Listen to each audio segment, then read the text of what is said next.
салом, хабарҳои радиои озодиро аз рӯзи панҷшанбе 31 март тақдим мекунем.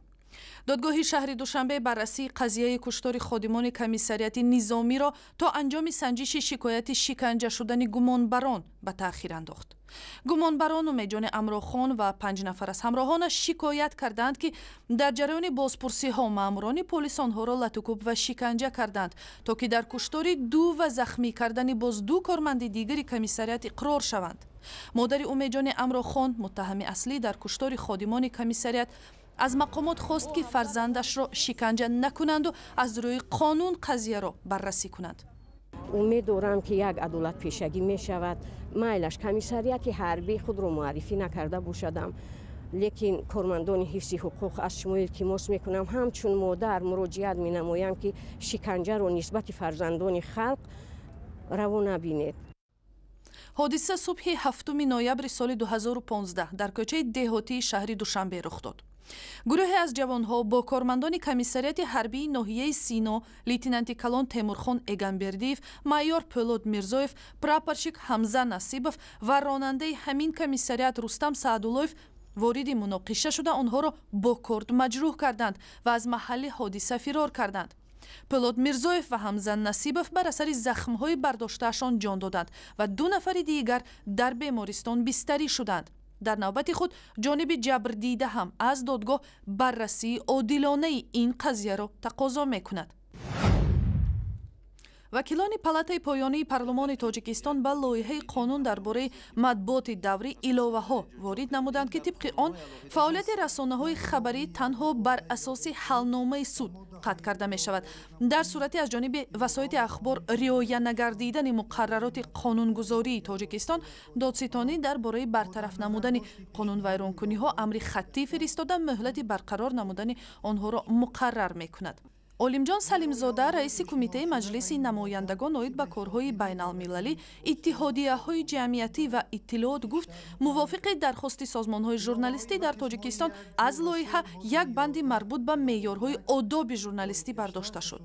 хабаргузории Ховар менависад, дар Тоҷикистон беш аз 600 рӯзномаю маҷалла ва оҷонсии иттилоотӣ фаъолият дорад, ки аз ин шумора 363 рӯзнома хусусӣ ва танҳо 106 ададаш давлатӣ будааст. раиси ҷумҳурии Украина Петро Порошенко рӯзи 30 март фармони ҷорӣ кардани таҳримҳо алайҳи афроди дастдошта дар аъмоли ғайриқонунӣ нисбати Надежда Савченко, Алекс Синцов ва Александр Копченкоро имзо кард. дар рӯйхати таҳримҳо исми 84 нафар зикр шудааст. дар як даъваташ аз Иёлоти Муттаҳидаи Амрико ва Иттиҳодияи Аврупо Петро Порошенко аз онҳо ҳам даъват кард, ки бар рӯйхати афроди мавриди таҳрим дар Русия, ки нисбати зиндониёни сиёсии Украина ба амалҳои ғайриқонунӣ роҳ додаанд, ҳамроҳ шаванд. дар ин бора Петро Порошенко аз минбари Конгресси Амрико дар Вашингтон хабар дод. додгоҳҳои Русия ин 3 нафарро ба 22, 20 ва 10 соли зиндон маҳкум карданд. дар ҳамин ҳол бо гузашти як ҳафта аз содир шудани ҳукми халабони украинӣ Надежда Савченко, сару садо дар мавриди табдили бо зиндониёни дигар бештар мешавад. русия ишора кардааст, ки чунин имконият вуҷуд дорад, вале ин қарор бояд дар баландтарин сатҳ дар миёни 2 раиси ҷумҳур қабул шавад. Петро Порошенко дар ин самт кори зиёде кардааст. шакли пурраи ин суҳбатро, ки рӯзи 30 март анҷом шудааст, аз сайти радиои озодӣ тамошо кунед. рӯзи 1 апрел дар Душанбе сафари расмии вазири хориҷии олмон Франк-Вальтер Штейнмайер баргузор мешавад.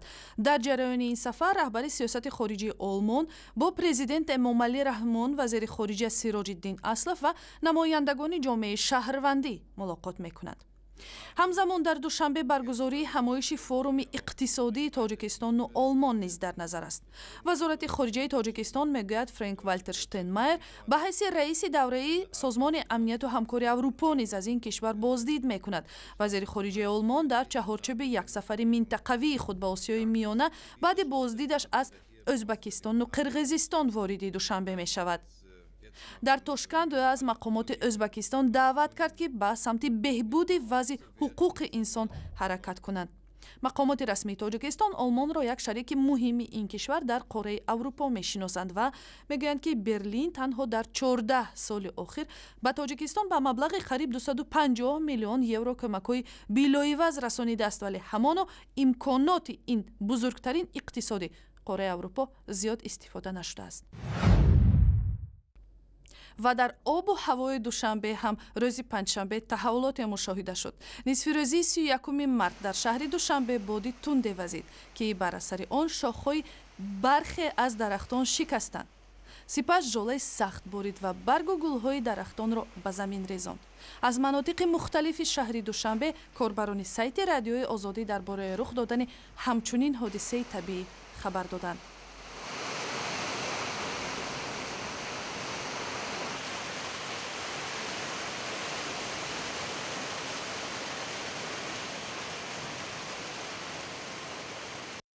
ва ахбори бештар аз инро дар сомонаи озодӣ ва шабакаҳои иҷтимоии фейсбук, одноклассники ва твиттер пайдо кунед.